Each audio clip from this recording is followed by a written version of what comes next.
आदाब नाज़रीन, आप सभी का इस्तकबाल है। मुल्क की बात में मैं हूं आपके साथ नेहा सिंह। खबरें शुरू करने से पहले एक नजर सुर्खियों पर। गजा और यमन का हूती लगातार ले रहे हैं बदला। मिसाइल हमले पर हूती ने अमेरिका इजराइल को फिर दहलाया। बीजेपी के इत्तेहादियों पर AIM-PLB ने की तनकीद। तालकटोरा स्टेडियम में मुनक्किद हुई कॉन्फ्रेंस वक्फ बचाओ। मोहम्मद शफी ने वक्फ मुखालिफत को लेकर दिया बड़ा बयान। कहा, हम अपनी जान पर खेलकर मुस्लिम पर्सनल लॉ बोर्ड का हुक्म पूरा करेंगे। पहलगाम दहशतगर्दाना हमले में 27 सयाह हलाक। अमित शाह पहुंचे श्रीनगर। दहशतगर्दों के खिलाफ ऑपरेशन जारी। मजदूर हुसैन की पहलगाम दहशतगर्दी हमले में गई जान। हुकूमत से खानदान ने लगाई इंसाफ की गुहार। ओवैसी ने पहलगाम हमले की कड़ी निंदा की। आतंकियों के खिलाफ सख्त कदम उठाने की मांग की। पहलगाम अटैक के दहशतगर्दों के स्केच हुए जारी। इंटेलिजेंस एजेंसियां बोली, पाकिस्तान में बैठा लश्कर का मास्टरमाइंड। जामिया RCA के 32 तलबा ने रकम की तारीख। इरम चौधरी बनी मुस्लिम कैंडिडेट टॉपर। उत्तराखंड के रुद्रपुर में दरगाह को किया गया मिसमार। हाईवे तोसी प्रोजेक्ट के नाम पर रात के सन्नाटे में गिराई गई दरगाह। बार काउंसिल पर सुप्रीम कोर्ट ने लिया फैसला। पोस्ट गंवाने वाले शख्स नहीं बन पाएंगे वक्फ बोर्ड के मेंबर। मुस्लिम बिरादरी की अनोखी पहल, मुफ्त में मिलेगा शादी घर। एक तरफ हज की तैयारी, उधर मक्के के करीब रक्स शुरू। जेनिफर लोपेज ने बांधा समाज, सऊदी मदमस्त। नाजरीन, हमें ऐसा खदशा है कि सच्ची खबरें दिखाने में हमें जल्द ही चुनौतियों का सामना करना पड़ सकता है और हमारे YouTube चैनल तहजीब TV को टर्मिनेट भी किया जा सकता है। इसीलिए आपसे गुजारिश है कि हमारे नए चैनल जिसका नाम है तहजीब TV ऑफिशियल, आप उसे अभी सब्सक्राइब कर लें, ताकि अगर हमारा ओरिजिनल चैनल तहजीब TV किसी भी वक्त टर्मिनेट हो जाए तो आप आसानी से हमारे बैकअप चैनल से जुड़ सकें। हमारे नए चैनल तहजीब TV ऑफिशियल का लिंक डिस्क्रिप्शन में दिया गया है। शुक्रिया। यमन के हूती ने अपने ताबड़तोड़ हमलों से एक बार फिर इजराइल और अमेरिका को नाको चने चबवा दिए हैं। बीती रात हूती ने इजरायली मिलिट्री ठिकानों को निशाना बनाकर बैलिस्टिक मिसाइलें दागी, जिसके बाद नॉर्दर्न कब्जे वाले फिलिस्तीन के कई इलाकों में सायरन लगातार बजने लगे और लोग जबरदस्त खौफ के साए में आ गए। इजरायली मीडिया ने बताया कि यमन से दागी गई बैलिस्टिक मिसाइल के खतरनाक हमले से कई जियोनी सेटलर्स जख्मी हो गए। इसके साथ ही हूती तर्जुमान ने बताया कि हूतियों ने हज्जा गवर्नमेंट के ऊपर उड़ रहे एक और अमेरिकी MQ-9 रीपर ड्रोन को मार गिराया और अमेरिकी हमले को नाकाम कर दिया। वहीं रेड सी और अरेबियन सी में भी हूती ने अमेरिकी एयरक्राफ्ट कैरियर जैसे कई जंगी जहाजों पर बड़े हमले किए।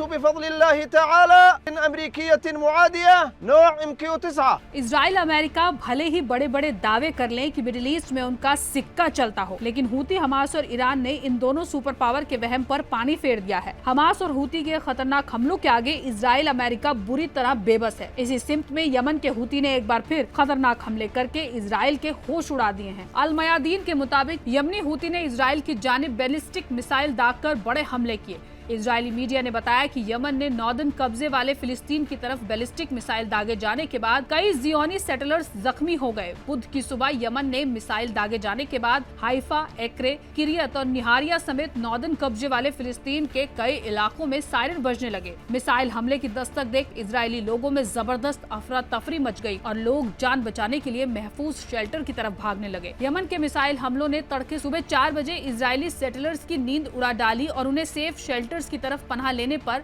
मजबूर कर दिया। इस हमले को लेकर इजरायली फौज ने कहा कि यमनी बैलिस्टिक मिसाइल को रोकने के लिए कई कोशिशें की गई। उन्होंने इसे रोकने में इजरायली मिसाइल सिस्टम की नाकामी की ओर इशारा किया। वहीं इजरायली येदियोत एहरोनॉट अखबार ने बताया कि ये पहली बार है कि यमन से किए गए हमलों की वजह से नॉर्थ में वार्निंग सिस्टम एक्टिव हुए। यमन ने अपने हमलों की रफ्तार तेज कर दी है। इजराइल पर जबरदस्त हमलों के साथ हूती अमेरिका को भी नहीं बख्श रहा है। हूती ने एक बार फिर अमेरिकी ड्रोन और समुद्री जहाजों को तबाह किया है। यमन प्रेस एजेंसी के मुताबिक हूती ग्रुप के तर्जुमान याया सारी ने बताया, यमनी आर्म्ड फोर्सेस ने यमन में बनी सरफेस टू एयर मिसाइल से हवा में मार करने वाली मिसाइल के जरिए यमन के हज्जा गवर्नमेंट के ऊपर उड़ रहे एक अमेरिकी MQ-9 रीपर ड्रोन को मार गिराया है।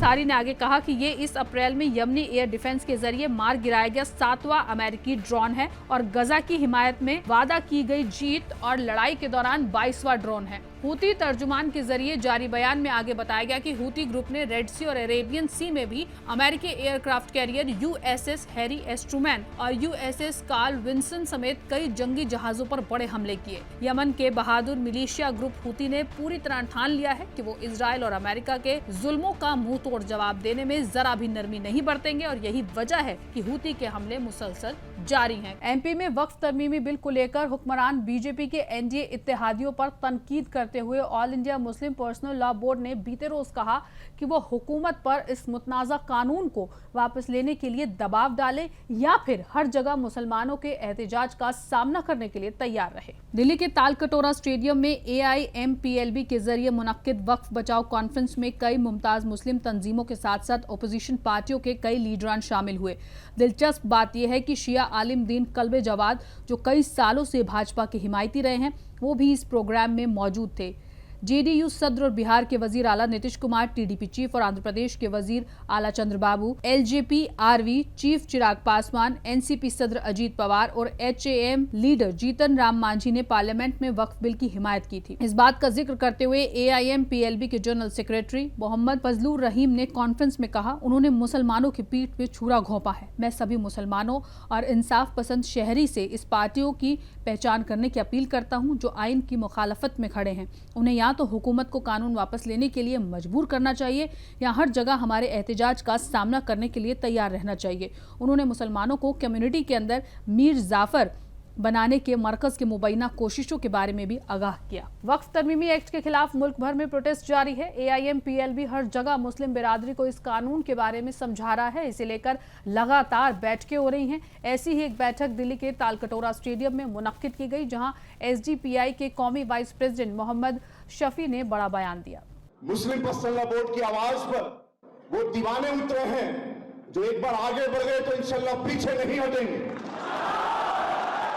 और वही मैसेज आज भी उन्होंने भेजा है कि अश्योर कर दें पूरे इंडिया में तमाम social democratic party of India के कैडर्स और लीडर्स को कि जहां जहां भी all India Muslim personal law board ने हुक्म दिया है वो अपनी जानों के साथ उनके हुक्म को पाबंदी से निभाएंगे इंशाल्लाह।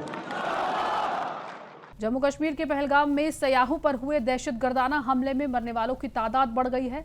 जराए के मुताबिक हमले में 27 सयाहों के मरने की खबर आई है। दहशतगर्दों ने सयाहों पर 50 से ज्यादा गोलियां चलाई। हालात का अंदाजा इसी बात से लगाया जा सकता है कि मरकजी वजीर दाखिला अमित शाह खुद दिल्ली से श्रीनगर पहुंच चुके हैं और PM मोदी ने अमित शाह से फोन पर बात की थी और अब PM मोदी अपना सऊदी अरब का दौरा अधूरा छोड़कर वापस पहुंच चुके हैं। उन्होंने कहा कि पहलगांव के गुनहगारों को बख्शा नहीं जाएगा। मोदी को लेने के लिए अजीत डोभाल पहुंचे थे। दहशतगर्दों को मार गिराने के लिए ऑपरेशन शुरू कर दिया गया है। रिपोर्ट्स के मुताबिक इतने बड़े दहशतगर्दाना हमले के बाद दहशतगर्दों के खात्मे के लिए बड़ा ऑपरेशन शुरू किया गया है। ये ऑपरेशन भारतीय फौज की विक्टर फोर्स और स्पेशल दस्ते, जम्मू और कश्मीर पुलिस की SOG और CRPF के जरिए शुरू किया गया है। फौज के जवान और जम्मू कश्मीर पुलिस के जवान मौका वारदात पर मौजूद हैं। फौज के अफसरान भी ज्यादा से ज्यादा जानकारी हासिल करने की कोशिश कर रहे हैं। दहशतगर्दाना हमले की खबर आने के बाद फौरन मरकजी वजीर दाखिला अमित शाह ने दिल्ली में एक आला सतह की बैठक बुलाई, जिसमें फौज और महकमाए इंटेलिजेंस के आला हुक्काम शामिल हुए। बैठक में हमले के बाद की सूरत हाल और सिक्योरिटी इंतजामात का जायजा लिया गया। बैठक के बाद अमित शाह कश्मीर के लिए रवाना हो गए थे और अभी भी कश्मीर में मौजूद हैं।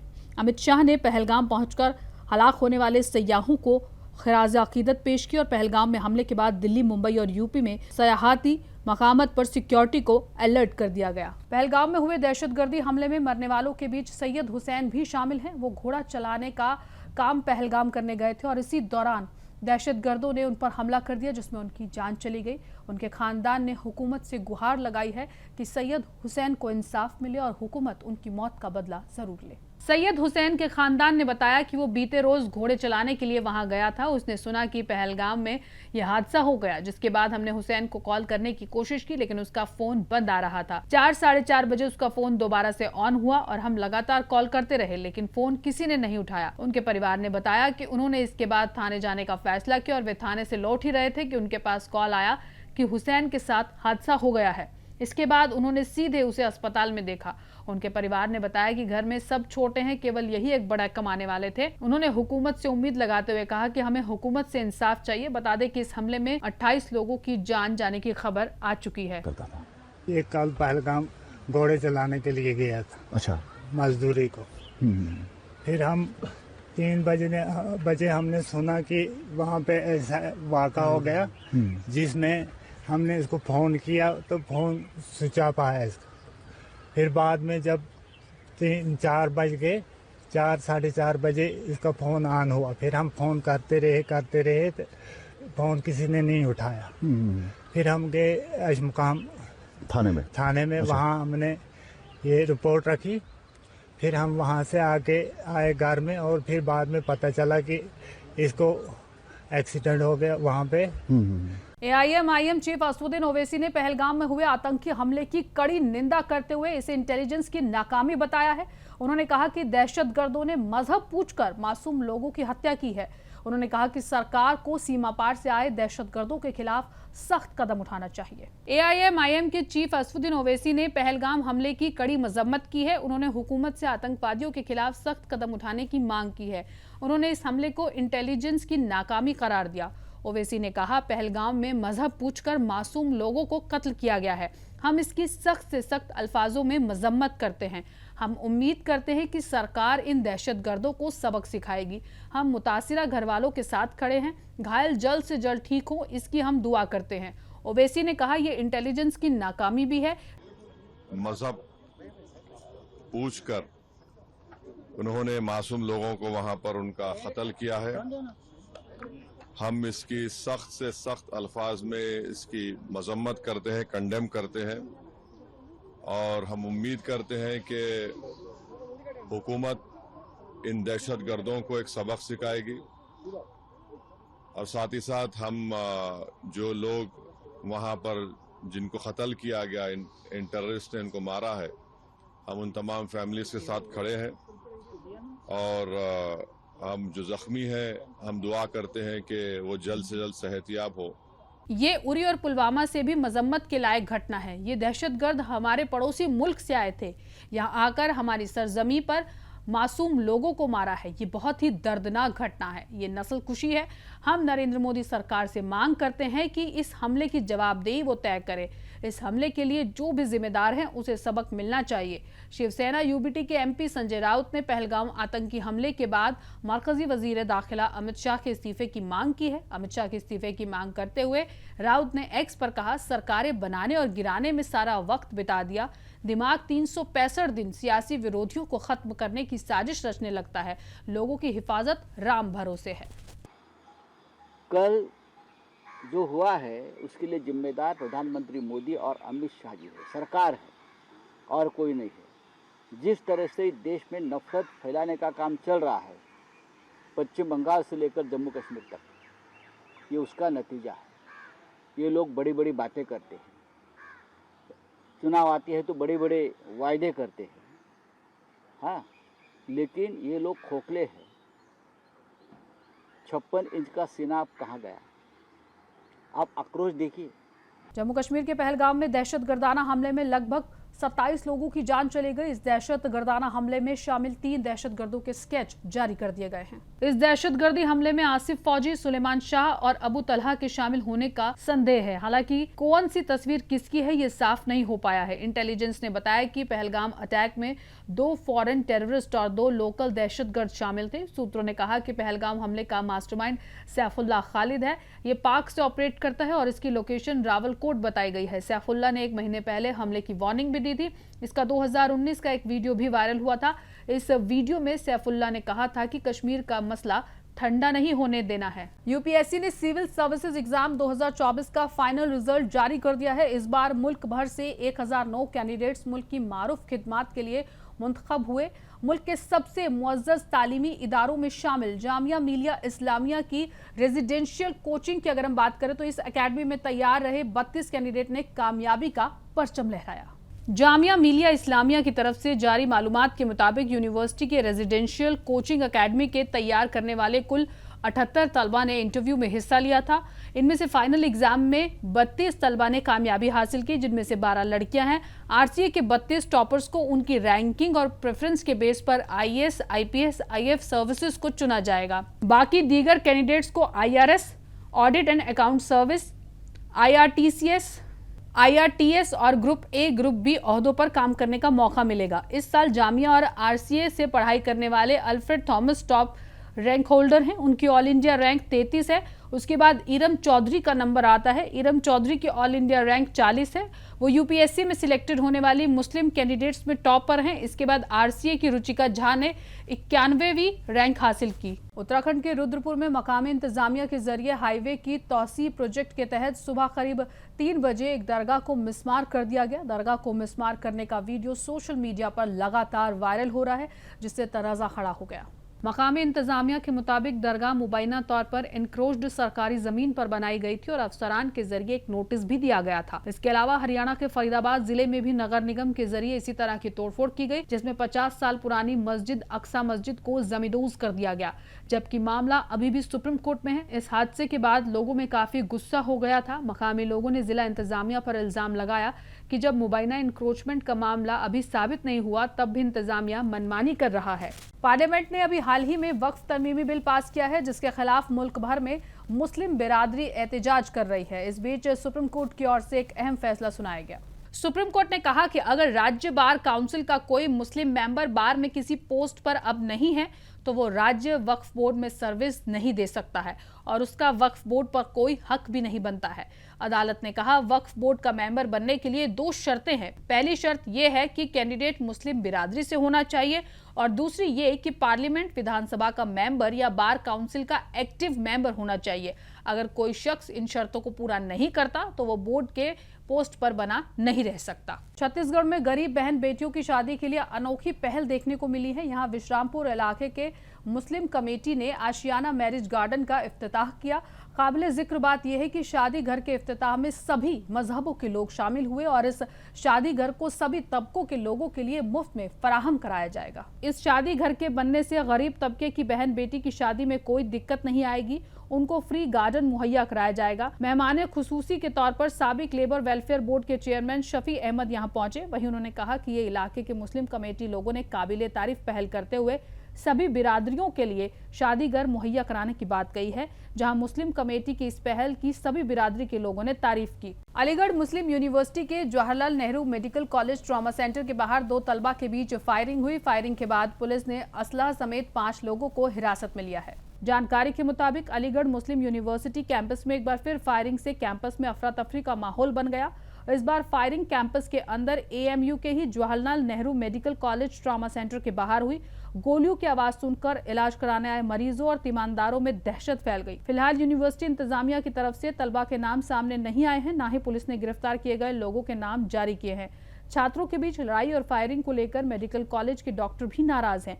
उन्होंने जल्द कार्रवाई कर मुलजिमों को सजा दिलाने की मांग की है। फिलहाल अलीगढ़ पुलिस ने असलाह समेत 5 लोगों को गिरफ्तार किया है और जांच जारी। जेनिफर लोपेज ने इस्लामी मुल्क सऊदी अरब के जेद्दा में अपनी शानदार परफॉर्मेंस से सामाइन को चौंका दिया। जेनिफर की परफॉर्मेंस का एहतमाम सऊदी अरब के शहर जेद्दा में कवरेज सर्किट में किया गया। ताहम इस अजीमुशान तकरीब में जेनिफर के अलावा कई बैनुल अक़वामी सितारों ने शिरकत की। जहां एक तरफ कुछ लोग जेनिफर की परफॉर्मेंस से लुफ्त अंदोज हो रहे थे, तो वहीं दूसरी जानिब इस परफॉर्मेंस को लेकर पूरे इलाके में गर्मा गर्म बहस छिड़ गई। जेनिफर लोपेज का जेद्दाह का सफर 19 अप्रैल को शुरू हुआ था। यूं तो इस तकरीब में जेनिफर के साथ कई और सितारे भी पहुंचे थे, लेकिन जेनिफर की परफॉर्मेंस ने सबकी तवज्जो अपनी ओर खींच ली।